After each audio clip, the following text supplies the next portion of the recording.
Pense num grupo de doenças que é responsável por 70% dos óbitos em todo o mundo e que mata cerca de 41 milhões de pessoas a cada ano. São as chamadas doenças crônicas não transmissíveis e as mais comuns você certamente já conhece: diabetes, hipertensão, câncer e as doenças cardiovasculares. No programa de hoje, vamos entender o que está por trás do avanço dessas enfermidades no Brasil e no mundo.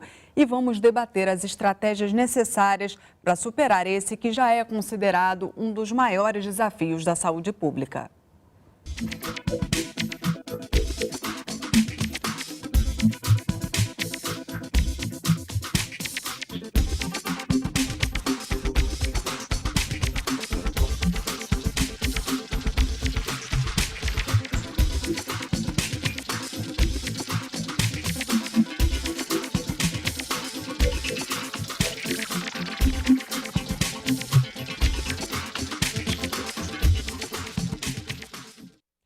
Para conversar com a gente, estão no estúdio Gunnar Azevedo, presidente da Associação Brasileira de Saúde Coletiva e diretora do Instituto de Medicina Social da UERJ, Rodrigo de Carvalho Moreira, pesquisador em cardiologia no Instituto Nacional de Infectologia Evandro Chagas da Fiocruz e, por fim, Michele Teixeira, professora do Departamento de Nutrição e Saúde Pública da Universidade Federal do Estado do Rio de Janeiro. Você, claro, também é nosso convidado. Participe fazendo perguntas e comentários. Utilize o nosso site canalsaude.fiocruz.br ou o nosso WhatsApp 21 99701 8122. A OMS divulgou uma lista com as maiores ameaças à saúde pública que precisam ser combatidas nos próximos anos. A agência incluiu as doenças crônicas não transmissíveis nessa relação. Doenças crônicas não transmissíveis. O próprio nome já diz, são doenças que não são transmitidas por pessoas nem por animais. Trata-se de enfermidades adquiridas através de hábitos, do comportamento e também por questões sociais.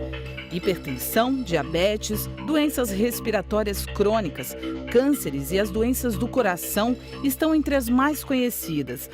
Juntas, elas têm sido responsáveis por mais de 70% das mortes no mundo, o que corresponde a 41 milhões de falecimentos por ano. Desse total, 15 milhões são óbitos prematuros, que acontecem entre os 30 e os 69 anos. O nome já diz, ela é uma doença de longa duração e que não é passada de pessoa a pessoa, né? Então, são doenças que a pessoa adquire e ela pode viver, às vezes, 20, 30 anos com essa doença. O que chama atenção é que a maior parte dessas mortes acontece principalmente em países de baixa e média renda, onde existe mais desigualdade social. O Brasil é um deles. Por aqui, as doenças crônicas não transmissíveis têm sido responsáveis por 51% das mortes entre os 30 e os 69 anos. Há que se ter acesso aos serviços de saúde, acesso a medicamentos que possam controlar essas doenças, mas também acesso a uma qualidade de vida adequada, que para as populações mais vulneráveis isso é bastante prejudicado. Os principais fatores de risco para o desenvolvimento dessas doenças são o uso abusivo de álcool, o tabagismo, a má alimentação e o sedentarismo.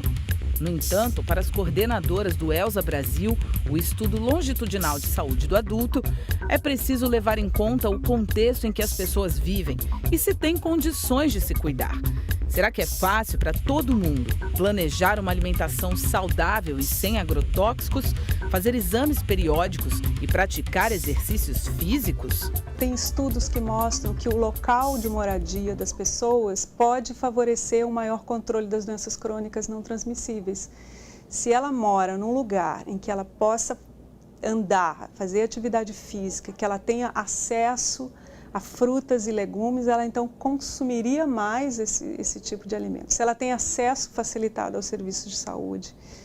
Então, assim, são doenças que têm uma complexidade envolvida, por isso o desafio do enfrentamento delas é bastante ousado, especialmente num contexto de enorme desigualdade social, que é o caso do Brasil. É por essa complexidade, por entender que mais de 1 bilhão de pessoas hoje vivem em locais que atravessam crises econômicas prolongadas, a OMS também estabeleceu como prioridade para 2019 o fortalecimento dos sistemas públicos de saúde. Eles são os principais responsáveis por garantir o monitoramento da saúde no longo prazo, sobretudo para aqueles que estão em situação mais vulnerável. Para que a gente alcance, é necessário que a gente não destrua aquilo que a gente já tem de importante de políticas públicas, né? A atenção básica é uma delas. Quando você reduz a equipe que faz esse atendimento, centralizando apenas em médico e enfermeiro, você reduz também a capacidade de eficácia, né? Porque não se controla essas doenças, né? Apenas com a escolha do indivíduo. Eu só vejo sucesso nesse plano ou no controle dessas doenças se a atenção básica em saúde for promovida de forma eficaz. E não é o que a gente percebe no quadro atual. Gunnar, doutor Rodrigo, Michele, muito prazer receber vocês aqui, é um grande prazer. Eu queria começar esse programa, Gunnar, tentando explicar a magnitude desses números. São 41 milhões de mortes por ano causadas por doenças crônicas não transmissíveis em todo o mundo. O que explica o avanço dessas doenças nos últimos anos?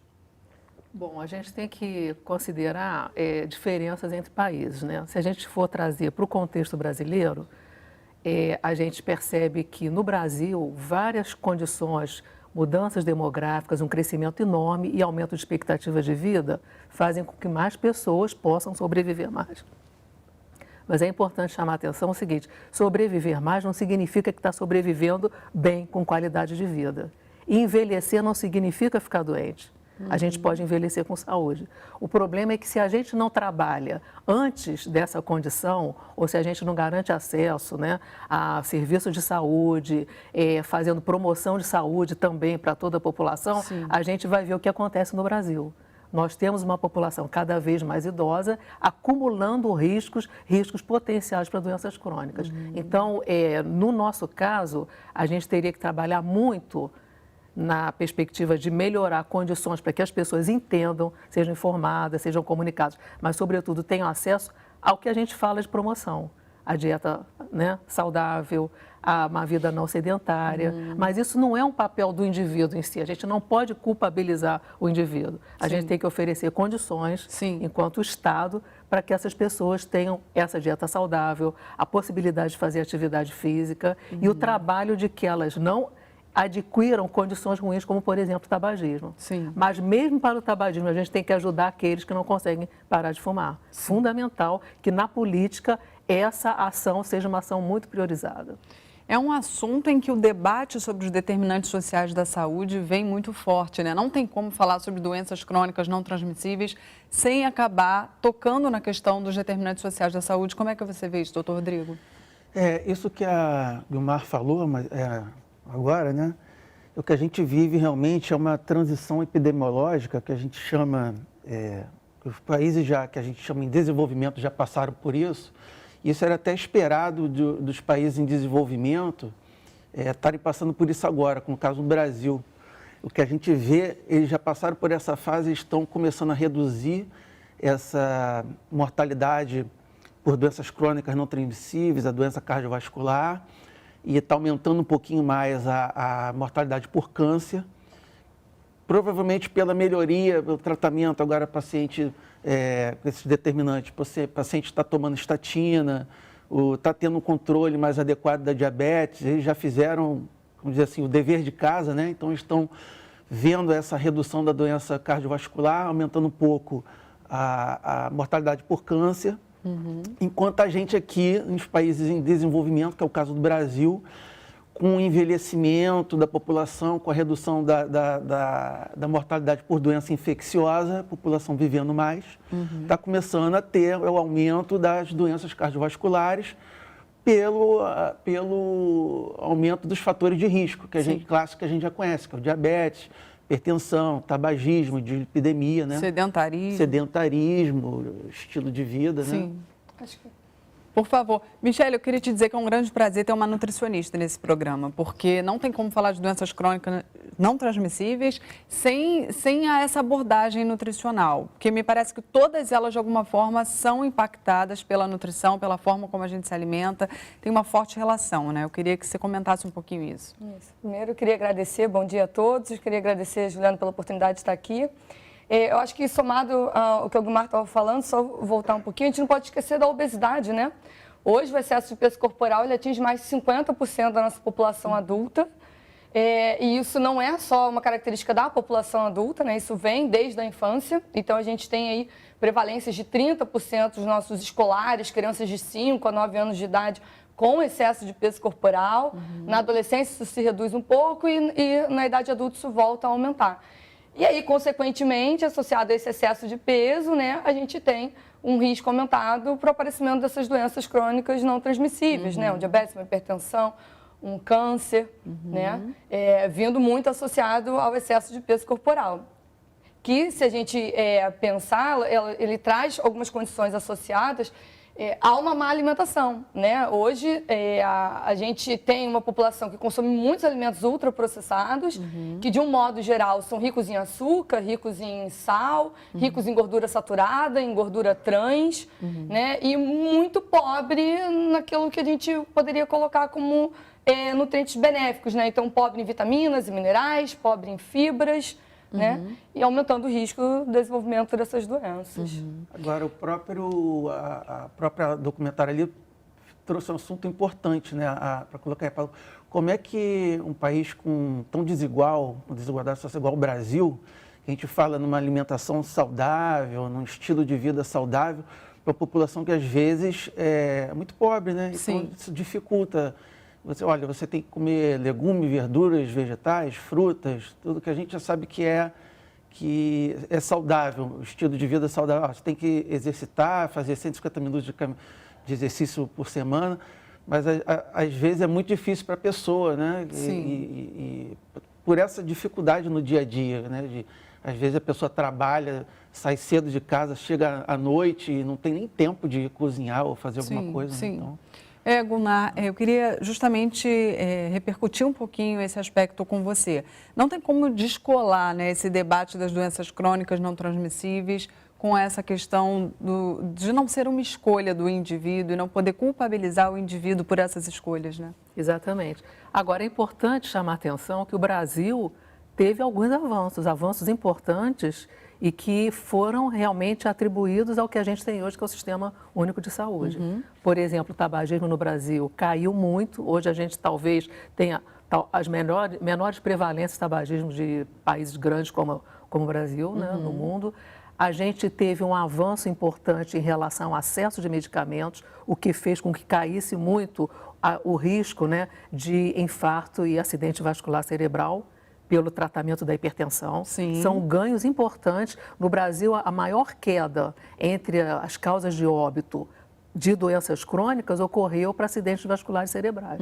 Foi importante a queda. E essa queda a gente pode atribuir um pouco diminuição do tabagismo, um pouco melhora das condições de vida gerais, mas também muito acesso a serviço de saúde, que conseguiu fazer o controle principalmente da hipertensão.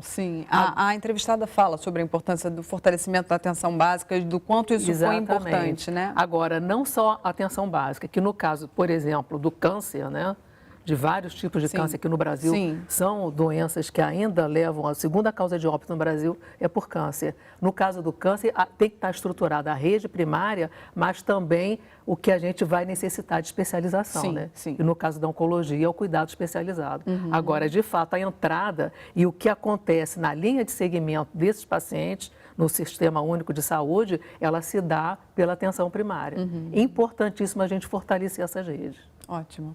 Doutor Rodrigo, eu queria entender também um pouquinho sobre o peso do componente genético para o desenvolvimento dessas doenças, né? O quanto pesa, apesar de todos os outros componentes ambientais, comportamentais, o componente genético, qual é o peso dele? Olha, eu diria que eu não sei dizer em número aqui, mas não é tão grande como a gente imagina, né? Claro que tem, por exemplo, a própria diabetes, tem o peso da história familiar no diabetes, a doença cardiovascular também tem, por exemplo, quem tem familiar de primeiro grau, homem, mulher, com uma doença cardiovascular, uma morte súbita, relativamente jovem, um parente de primeiro grau, tem um risco maior de ter algum evento no futuro cardiovascular e você tem que monitorar essas pessoas mais de perto. Mas o que chama mais atenção são os fatores de risco que a gente chama de modificáveis. Esses são, acredito que o que deveria estar mais foco, como eu disse, na atenção primária, que é o controle da diabetes, o controle do peso, atividade física, todas as mídias, controle do colesterol, na alimentação saudável. Esses são os pontos principais que a gente deve focar para conseguir reduzir a doença cardiovascular. Claro que o componente genético existe, ele não só a doença cardiovascular, mas também outras doenças crônicas não transmissíveis, né? Elas têm um peso... Eu daria, assim, que em 70% dos casos estaria esses fatores modificáveis e talvez 25 a 30 um fator talvez genético que a gente não consiga explicar. Sim, isso é bom, né? A gente ouve muito falar em epigenética hoje em dia, né? Que é a nossa capacidade de, através dos nossos hábitos, moldarmos os nossos genes e, inclusive, desenvolver ou não doenças. E, no caso das doenças crônicas não transmissíveis, isso ganha um peso ainda maior, né, Michele? Sim, é muito interessante você falar disso, eu acho importante.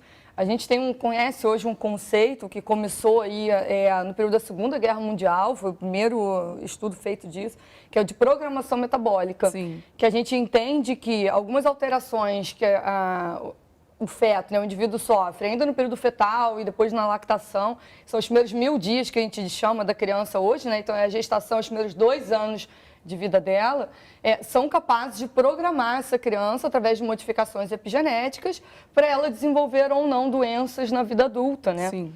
É óbvio que a gente fala que isso não é um determinante, né? Então, uma mãe que tem um ganho de peso excessivo numa gestação, uma mãe que tem uma má alimentação na gestação, ela é capaz de aumentar o risco dessa criança ter doenças crônicas não transmissíveis numa idade adulta. Mas ao passo que, se esse indivíduo, essa criança, ao longo da vida, ela tem bons hábitos alimentares, pratica atividade física, ela tem hábitos de prevenção, ela pode modificar a expressão dos seus genes e, então, prevenir o aparecimento dessas doenças, né?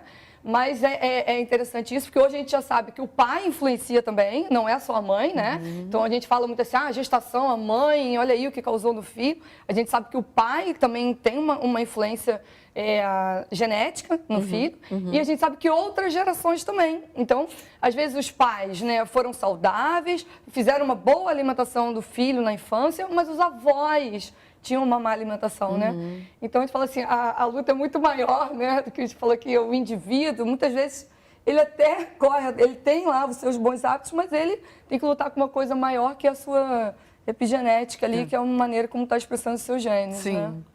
Guna, eu queria falar um pouquinho sobre os aspectos comportamentais e sociais, né? No caso das doenças crônicas. Porque a gente também está vivendo uma era em que nunca houve tanta informação, muita informação disponível sobre prevenção de doenças. Mesmo as pessoas de um poder aquisitivo menor conseguem ter acesso a esse tipo de informação hoje em dia. Mas, apesar disso, os números continuam avançando em alguns estados brasileiros e, de uma forma geral, o quadro das doenças crônicas ainda é grave. Ainda são doenças que acometem muitas pessoas e que matam muitas pessoas no Brasil. Por que o acesso à informação nesse caso não parece estar chegando? O que ainda falta no caso das doenças crônicas? Bom, o plano de enfrentamento brasileiro para doenças crônicas, ele coloca como 4 fatores importantíssimos, né? Fatores de risco importantíssimos que têm que ser trabalhados. E foi desenvolvido várias atividades dentro da promoção da saúde, né, pensando que seria importante fazer uma relação educação e saúde, então os ministérios trabalhando em conjunto, Sim. porque não só a gente recebe isso no serviço de saúde, mas é importante também que a informação e o trabalho de comunicação, de compreensão disso, passe pelas escolas. Então, esse plano fez uma proposta de intervenção e também de melhorar a informação. Esses 4 fatores de risco são tabagismo, né, excesso de álcool, inatividade física, a gente cuidar da inatividade física, do sedentarismo e alimentação saudável, ou seja, fazer muita coisa que possa propiciar isso. Isso tem a ver com a gente poder trabalhar não só a informação, mas o acesso a isso. O que é acesso à alimentação saudável? Quantas pessoas podem dispor de frutas, né, verduras perto de sua casa? Isso seria um trabalho grande de poder chegar a essa, não só a informação, mas também o acesso a isso. E, além disso, é mostrar o quanto que a nossa dieta brasileira, aí eu acho que a Michelle pode falar melhor do que eu, o quanto que a culinária brasileira pode ajudar. Arroz e feijão, por exemplo, né? O que a gente pode cozinhar em casa, favorecer isso, é uma excelente combinação alimentar. Se a gente pudesse privilegiar tudo que é feito em casa. E mudar um pouco a perspectiva. Por que refrigerante, se a gente pode beber água, não é? Sim.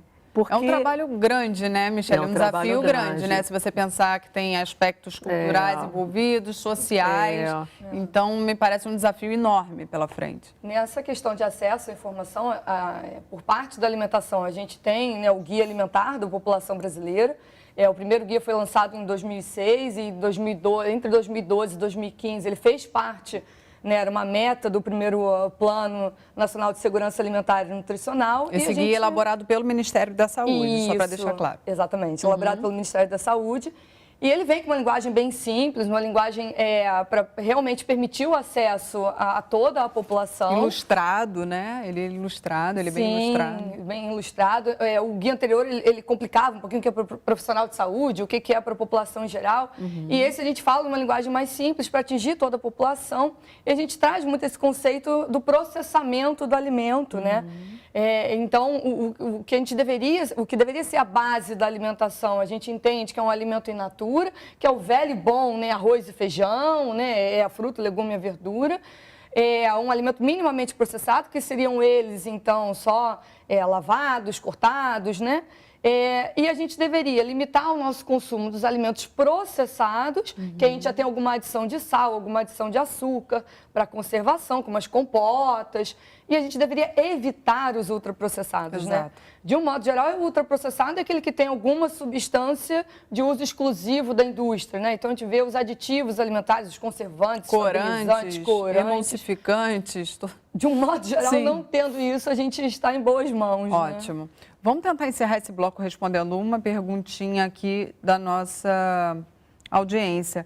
Cláudio de Maringá pergunta: quais são, afinal, as doenças crônicas que hoje mais prejudicam a população brasileira?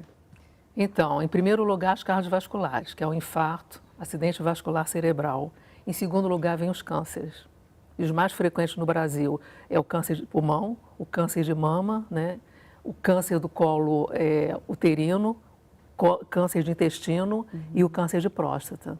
Então, esses são os principais tipos que acometem a população, mas que, de alguma forma, a gente pode dizer assim, no câncer de pulmão, se for trabalhado a prevenção do tabagismo, a gente tem uma queda, e o Brasil já começou a verificar essa queda entre homens.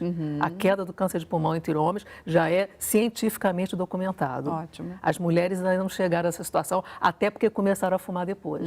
Mas a gente, daqui a um tempo, vai também poder verificar. Se a gente continuar com essa possibilidade de diminuir a prevalência do tabagismo. Sim. Em relação ao câncer de mama, a gente tem o rastreamento, né? Que detecta o câncer precocemente, o câncer de mama precocemente, e a gente preconiza que entre 50 e 69 anos as mulheres têm acesso à mamografia para poder detectar esse câncer. Ele tem a possibilidade de cura, quanto mais precoce, melhor. Mais possibilidade de cura. Em relação ao câncer do colo do útero, que é uma situação que o Brasil vive uma condição de um óbito evitável, porque existe o rastreamento e a gente consegue impedir a progressão dessa doença. A mulher seria tratada e não ia mais morrer de câncer de mama, que é de câncer do colo do útero, que ainda ocorre em lugares pobres do Brasil. A gente ainda vê mulheres antes dos 50 anos indo a óbito por um câncer evitável, que é o câncer do colo do útero. E o câncer de intestino pode se trabalhar muito na prevenção, na perspectiva de atuar na dieta, atuar na atividade física. Sim. Importantíssimo a gente considerar isso. E as doenças respiratórias também crônicas, elas acometem, é importante enquanto óbito no Brasil, mas elas também sofrem a consequência do tabagismo. Quais são essas doenças respiratórias que eu acho que pouco se fala delas em relação às outras? Pois é a asma crônica, né? É a DPOC que a gente chama, né? E se a gente puder evitar o tabagismo, a gente também já vai verificar uma queda importante. Em algumas dessas situações, a gente tem verificado queda. Acidente vascular cerebral no Brasil caiu, o infarto também vem diminuindo e as respiratórias crônicas também. E a gente atribui isso à relação com o tabagismo, à queda do tabagismo. A Gulnar falou sobre câncer, falou sobre doenças cardiovasculares, falou sobre doenças respiratórias, mas a gente também não pode esquecer que temos o diabetes e a hipertensão como doenças crônicas também muito incidentes no Brasil. A gente continua falando sobre todas elas no segundo bloco. A Sala de Convidados vai fazer um breve intervalo. Não sai daí que a gente volta já já.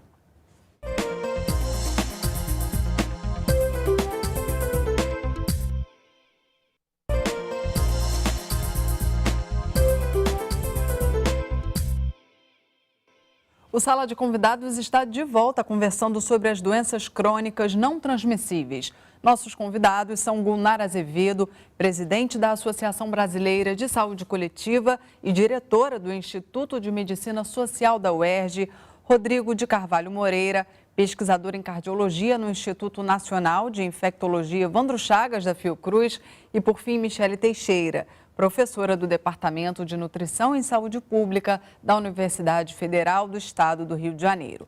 Você, claro, também é nosso convidado. Participe fazendo perguntas e comentários. Utilize o nosso site, canalsaude.fiocruz.br ou o nosso WhatsApp 21 99701 8122. Um estudo divulgado pelo Ministério da Saúde aponta que as taxas de óbitos por AVC e doenças cardíacas caíram entre 2010 e 2016. De acordo com a pasta, a redução já é resultado do impacto do Plano de Ações Estratégicas para o Enfrentamento das Doenças Crônicas Não Transmissíveis. As mortes por AVC e doenças cardíacas isquêmicas, como o infarto, caíram entre as mulheres.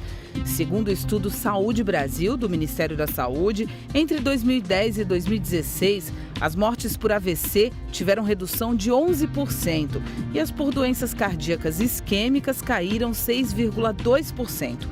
A queda foi observada entre mulheres dos 30 aos 69 anos. A que se deve essa redução? As políticas internacionais, uma agenda internacional e do Brasil também, do governo brasileiro, de enfrentamento dessas causas, que é focado, que tem 3 vertentes principais: prevenção de fatores de risco, ações integrais voltadas de modo importante para a prevenção e controle do diabetes e da hipertensão e também assistência adequada. O Plano de Ações Estratégicas para o Enfrentamento das Doenças Crônicas Não Transmissíveis começou a ser desenvolvido no Brasil em 2011. O principal foco foi a expansão da atenção básica, já que é através dela que a saúde pública consegue resolver até 80% dos principais problemas de saúde da população.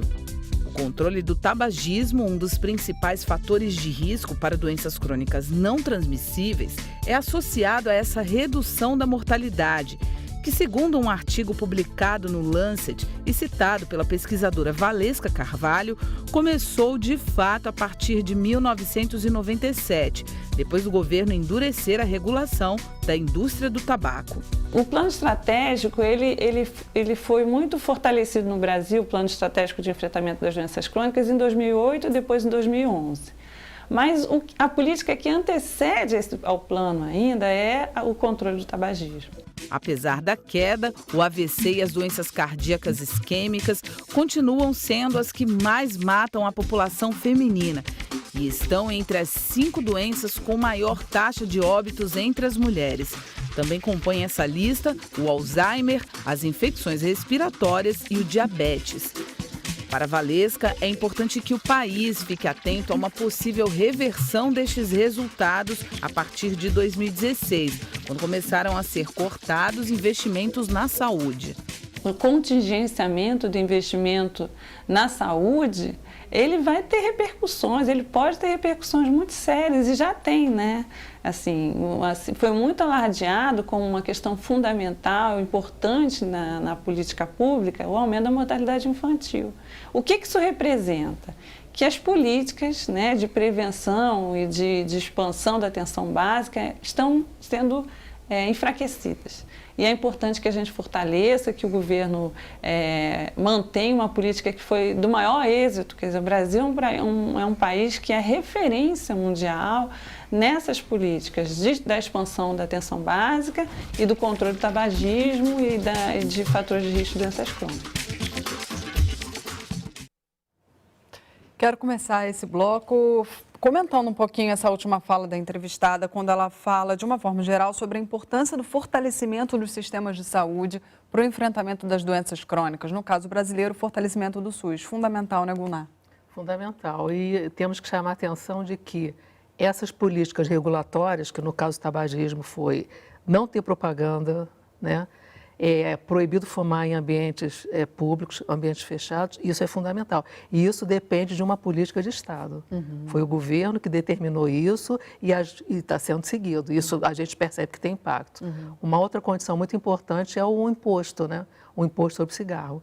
Porque com isso também a gente vai ter menos gente com possibilidade de acesso e é importante que esse recurso seja passado para o tratamento de pessoas que tenham sofrido os males do cigarro, né? Sim. Agora, em relação a outras condições, o Brasil pode enfrentar, como diminuição do sal. Isso pode ser uma questão regulatória. Já há ações nesse sentido, na Já verdade. obrigar a indústria a diminuir, como diminuir também o açúcar, a gente Sim. tem que tentar.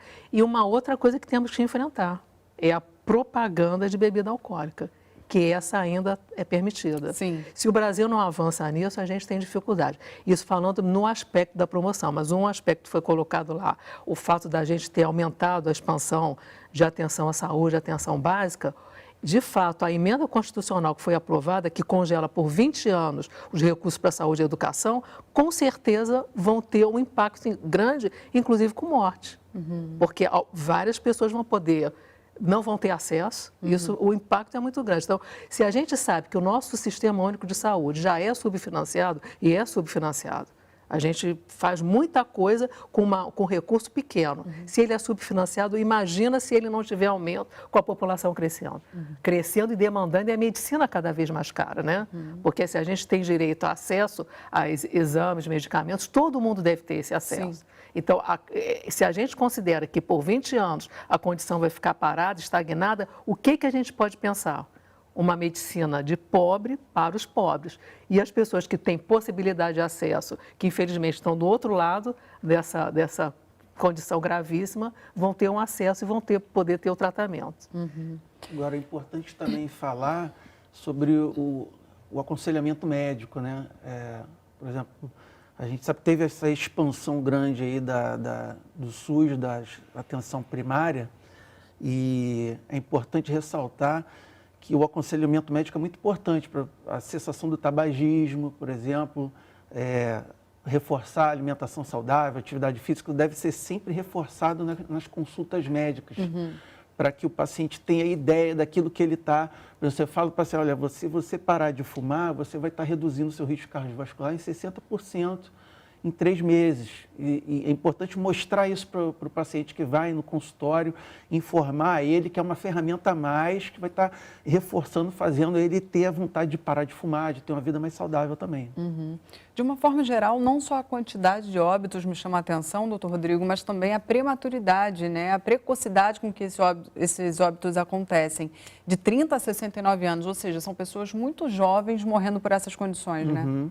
Porque já começa muito cedo, né? Os hábitos inadequados de vida começam muito cedo e a doença aterosclerótica, ela começa a se formar precocemente e ela progride ao longo da vida da pessoa. Então, principalmente tem um pico após os 40 anos e até os 60 anos de idade.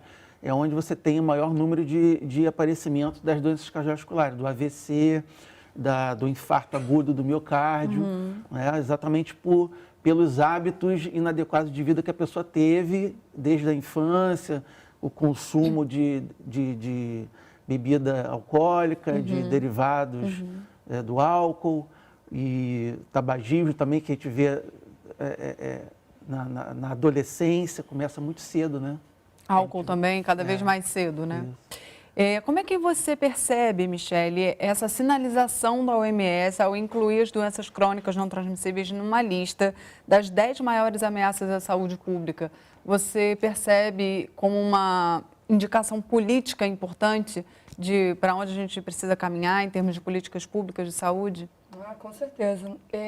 Primeiro porque é muito mais barato, né? A gente gasta menos prevenindo do que tratando, né? Sai muito mais barato eu educar corretamente do que eu reeducar, né? Alguém que já foi mal educado, né? Vamos dizer assim, em relação aos seus hábitos alimentares, prática de atividade física, né?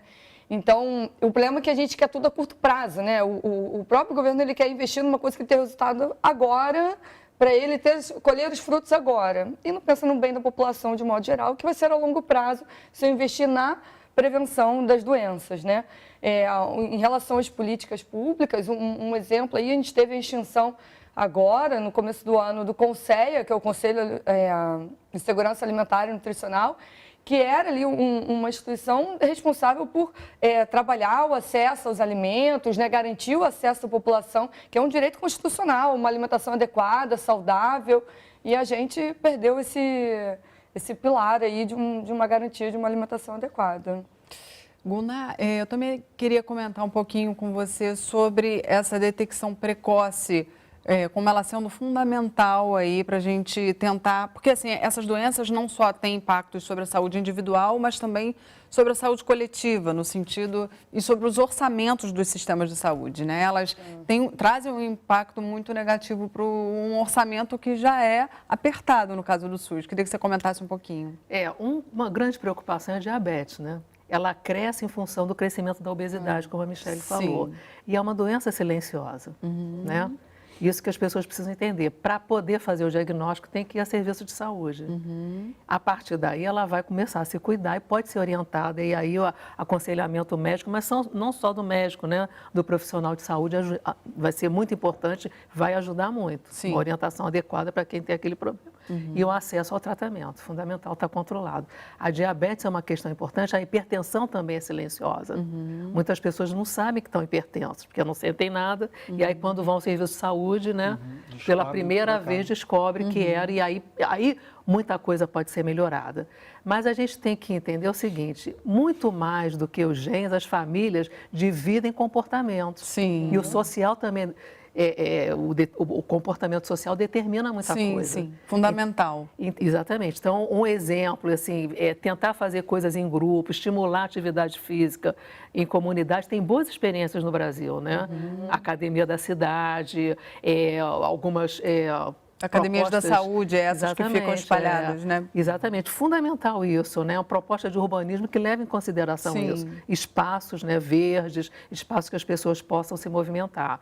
Agora, pensando na questão da detecção precoce que você falou, é importante que os adultos entendam que, indo ao serviço de saúde, aproveitem para mais alguma coisa, né? Aquela pessoa que vai levar seu filho para fazer a vacina, nesse momento, o profissional de saúde pode perguntar se está tudo bem, né? Pode fazer um mínimo ali de conferência, ver a pressão dela e ver como é que está em relação ao câncer de mama, ao câncer do colo do útero, se ela fez os exames de rastreamento, né? Se for mulher. Os homens têm que entender também que eles têm que se cuidar. O maior problema não é o câncer de próstata, mas o maior problema é a hipertensão que ele pode ter, né? O infarto que ele pode ter e ele está fumando. Agora, todas essas ações têm que ter um papel do Estado, não só regulando, mas também garantindo condições. Eu não posso pedir para as pessoas pararem de fumar se elas não têm condição de fazer isso sozinhas, elas têm que ter apoio. Sim. E o apoio é o tratamento. E muitas vezes o tratamento de fumantes está sendo dificultado pela dificuldade que a gente está vendo na atenção primária, né? Os cortes que vão ocorrendo, diminuição de número de equipes, né? Esse é um trabalho que a atenção primária pode fazer muito bem feito. Guilherme, só completando, lembrando da importância das equipes de saúde da família, né? Exatamente. Fundamental. Saúde da família. O acesso, muitas vezes, ao serviço de saúde é difícil em função mesmo da localização de moradia, da condição de moradia, mas para isso essas equipes estão ali presentes, né? E elas muitas vezes vão fazer a detecção dessas patologias de maneira precoce e talvez sugerir, né, um encaminhamento para uma atenção básica. Sim. Então é muito importante que elas também permaneçam, né? O agente tem um papel fundamental nisso, até porque ele convive com as famílias, ele conhece a realidade. Exato. Ele pode ter um diálogo, né, que favoreça, né? Sim, as entrevistadas fizeram, né, muita questão de ressaltar o papel da atenção básica no enfrentamento das doenças crônicas, né? Muito fundamental. No caso das doenças cardíacas, doutor Rodrigo, quais são os principais fatores de risco? Existe uma escala de gravidade em relação a todos os fatores de risco que a gente já conhece, tabagismo, alcoolismo, inatividade física. No caso das doenças cardíacas, existe algum fator de risco que seja mais grave do que o outro? Mais importante do que o outro? Eu diria que não. Cada um tem a sua particularidade. Cada um tem a sua, por exemplo, um aumento na pressão arterial acarreta um aumento de risco, aumento do colesterol acima de determinados níveis, dá aumento de risco também de 1 a 2% a cada nível de colesterol. Enfim, você não tem um que é mais importante que o outro. É importante você tratar o indivíduo como um todo e ver que, por exemplo, o indivíduo que infarta, que tem um AVC, quase a totalidade deles tem pelo menos um fator de risco cardiovascular. Então, eu não diria que existe um mais importante do que o outro. Existe, claro, diferenças de prevalências disso na população, do tabagismo, da dislipidemia, do diabetes, mas cada um deles deve ser enfrentado individualmente e em conjunto de uma forma multidisciplinar até, para poder haver um controle adequado. E você, Gunnar, como é que você percebeu a inclusão das doenças crônicas nessa lista da OMS como sendo as 10 maiores ameaças à saúde pública? Na realidade, a ONU percebeu que isso era um problema econômico, né? Que o impacto dessas doenças iam acarretar grandes prejuízos econômicos. Sim. Então, em função disso, é possível ver que evitar é melhor do que deixar a pessoa evoluir e ir a óbito. Eu acho que o Brasil entendeu isso, propôs isso, mas o Brasil tem que entender também o seguinte: a gente tem as doenças crônicas num peso grande, né, tirando as pessoas até de qualidade de vida no momento de grande produtividade, né?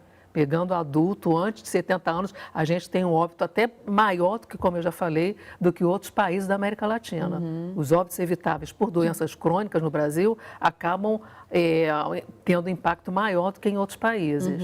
Mas o que a gente tem que considerar também é o seguinte: nós temos outros fatores, outras doenças que são impactantes, como, por exemplo, as causas externas, os homicídios, que até tiram a população mais cedo ainda, né? Acidente de trânsito. Acidente de trânsito, mas sobretudo homicídio, feminicídio, a gente tem outros problemas. E a gente lida também com doenças infecciosas, chikungunya, zika, que estão trazendo problema. Então o Brasil tem uma carga importante de doença, são as doenças crônicas, as mais importantes em termos de peso, mas as outras não deixam de preocupar. Então, cabe aos gestores de saúde e aos profissionais entenderem que as prioridades têm que ser alocadas em função disso. A gente não pode negligenciar nenhuma nem outra, mas a gente tem que trabalhar em conjunto. Então, a integração da compreensão disso é fundamental. E cabe, de fato, ao SUS lidar com tudo isso. E o SUS é muito grande. O SUS é muito grande e lida com tudo isso. Porque ele lida com a prevenção, lida com a detecção, mas lida com as vacinas, né? Com o controle do que é a vigilância sanitária, né? A proibição de cigarro em ambiente público, é a Anvisa que cuida, é a vigilância sanitária. Então, tudo isso é o SUS. Apesar de muita gente não se dar conta, tudo isso é o SUS. Desde a emergência, que é o SUS, mas também todas essas ações é o SUS que é responsável. Então, a gente tem que entender que o SUS não pode acabar, muito pelo contrário. Precisa ser fortalecido cada vez mais. Doutor Rodrigo, a gente pode considerar o estresse um fator de risco também fundamental para essas doenças crônicas? Sem dúvida. O que a gente acompanha nos últimos anos com a urbanização, né? O indivíduo vindo morar nos grandes centros e com o nível inadequado de vida, o nível de estresse, seja qualquer nível de estresse, ele está, sim, associado, os estudos já mostram que está associado ao aumento, aparecimento e surgimento da doença cardiovascular através da vasoconstrição, do dano no endotélio dentro do vaso, né? A progressão da aterosclerose. Sem dúvida está... Existem maneiras de atenuar ou de prevenir nesse sentido, quando a gente pensa que o estresse é um fator fundamental, mas que em muitos casos não é possível, porque é difícil, né, prevenção de estresse nessa sociedade que a gente vive hoje, com tanto desemprego, com tanto... Como é possível existem estratégias para atenuar o problema? O que você me diz, Gunnar? Bom, a gente não consegue nem o nosso, né? Pois é difícil, né? Estresse. É um desafio. É um desafio, eu acho que a gente tem que entender assim, é responsabilidade do Estado cuidar disso, de oferecer para as pessoas que estão sofrendo violência, efeitos da violência, ter atendimento, né? Ter serviço de terapia, de psicologia, é fundamental isso. E ter suporte social para isso, né? Ter apoio social para isso. A gente tem que entender que não é a saúde que vai resolver toda essa questão da violência do país, mas a saúde pode ajudar a identificar, inclusive, pessoas que estão sendo vítimas disso e dar esse apoio, né? O Brasil enfrenta muitos problemas. Agora, um problema gravíssimo que a gente percebe é o quanto que a condição que a gente está vendo hoje, né, de, como já foi colocado ali, né, de aumento recente da mortalidade infantil, que a gente estava indo muito bem. A gente estava tendo uma queda sustentada, isso está aparecendo. A gente está em expectativa que parece que também vai ter aumento de doenças que a gente estava já achando que estava um pouco resolvido, como a queda do AVC, a queda do infarto. Parece que recentemente a gente não vai ter um certo aumento disso e de outras condições, que são diretamente associadas a condições sociais. Condições sociais e econômicas diante da crise que o país está vivendo, né? Sim, essa sua fala me remete a um dado da ONU, inclusive, dizendo que mais de 85% das mortes causadas por doenças crônicas acontecem em países de baixa e média renda. Isso não é à toa, né, Gunnar? Não é à toa, porque justamente são populações vulneráveis, que não têm condição de se defender de coisas que são muito mais fortes do que a vida e a sobrevivência dela, né, no dia a dia. Agora, considerando que as doenças crônicas muitas vezes são sim preveníveis e que essa detecção, ao ser feita de forma precoce, seria, enfim, o melhor dos mundos, se a gente pudesse encerrar o programa com uma mensagem para um telespectador que está vendo a gente agora e assistindo esse debate sobre doenças crônicas, o que ele pode fazer na prática, Michele? Que tipo de estratégias nutricionais, no seu caso, que é a sua especialidade, que estratégias ele pode adotar para conseguir minimizar esse impacto? Se tratando aí, a gente está falando da dificuldade do acesso ao alimento, eu diria que é buscar uma forma de um alimento in natura, um alimento possivelmente orgânico, às vezes assim, talvez seja caro. Não, existem hoje as hortas urbanas, né? Procure feiras, e eu digo hortas urbanas mesmo, a gente tem hoje hortas dentro das comunidades, então se junte a outros moradores, faça uma horta em algum espaço dentro da sua comunidade. A gente tem as punks, que são as plantas alimentícias não convencionais, de fácil cultivo, taioba, peixinho, ora pronobis, tantas outras altamente nutritivas, fáceis de cultivar e que vão, por exemplo, possibilitar um consumo de alimentos de boa qualidade, né? E procurar, obviamente, dentro disso, diminuir esse consumo dos alimentos ultraprocessados, ricos em agrotóxicos, porque a gente pensa que agrotóxico está só em frutas, legumes e verduras, mas quando eu penso que eles vêm, né, esses alimentos são produzidos muitas vezes a partir de trigo, de soja, né, que é onde concentra os agrotóxicos utilizados nesse país, se eu reduzir o consumo deles, eu estou reduzindo também o consumo dos agrotóxicos, né, que tem um impacto negativo na saúde muito grande. E aí, se eu pensar em prevenção, vou desde lá do período da gestação e lactação Aleitamento materno exclusivo, 6 meses, mantido por 2 anos, não tem nada melhor do que isso para a saúde de uma criança e um bom acompanhamento aí nessas fases da vida. Ótimo. A gente tem, não pode esquecer que a gente tem um plano nacional de enfrentamento que começou em 2011, de enfrentamento às doenças crônicas. Esse plano começou em 2011 e vai até 2022. Qual é a sua expectativa em relação ao concluir esse período? Como que você acredita que o Brasil vai estar, Gulnar? Você acredita que a gente vai conseguir cumprir a maioria, pelo menos, das metas desse plano? Bom, eu acho que a gente tem que entender assim, esse plano não depende da posição de cada indivíduo, né? O indivíduo tem que entender como ele se insere socialmente. Com certeza. Então, se a gente está percebendo que algumas condições, diminuição de serviços de saúde públicos, né? Diminuição de políticas importantes, ataque a políticas importantes, como, por exemplo, a política de saúde mental. Aí, na realidade, a saúde mental, a gente tem muita relação com doença crônica, né? E se ela está sendo atacada, se ela está trazendo condições que não são as condições da reforma psiquiátrica, que no Brasil foi também importante, isso é um exemplo, atenção básica, a reforma psiquiátrica, tudo isso sendo atacado, a gente vai ter, muito possivelmente, aliado ao estresse, mas outras condições que são riscos já bastante definidos e reconhecidos para doenças crônicas, a nossa perspectiva é de aumento. Então, o que eu sugiro é que as pessoas entendam a importância de defender o SUS, que é a melhor assistência médica que a gente pode ter. Ele é melhor do que um plano de saúde. É muita ilusão achar que o plano de saúde popular vai resolver o que o SUS faz, de jeito nenhum. Então, a mensagem que eu acho que deve ser passada para a população é: a defesa do SUS é a melhor política que a gente pode ter hoje para garantir uma condição de vida melhor. Envelhecer com qualidade. Envelhecer com qualidade, com dignidade. E a gente tem que recuperar isso, a dignidade da nossa população. Você falou sobre a relação de doenças mentais com doenças crônicas. Exatamente. E pouco se fala sobre isso. Eu queria que você comentasse um pouquinho mais, É Gulnar. bastante já estudado e relatado, né? Pessoas que sofrem agressões, pessoas que vivem ou têm situações de luto, elas aumentam todas essas outras doenças que são causadas pelo estresse. Sim. O estresse, né? pós-traumático, a depressão, Sim. é muito associado, inclusive à obesidade, né? Então, se a gente não trabalhar a forma conjuntamente, a gente vai atacar um ponto achando que vai resolver. Não, a gente tem que entender que a saúde é muito mais complexo do que isso, mas a gente pode fazer muita coisa. E a mensagem é essa: a gente pode fazer muita coisa e o SUS pode fazer muita coisa. Ele deve ser defendido e ele não pode acabar. Ótimo.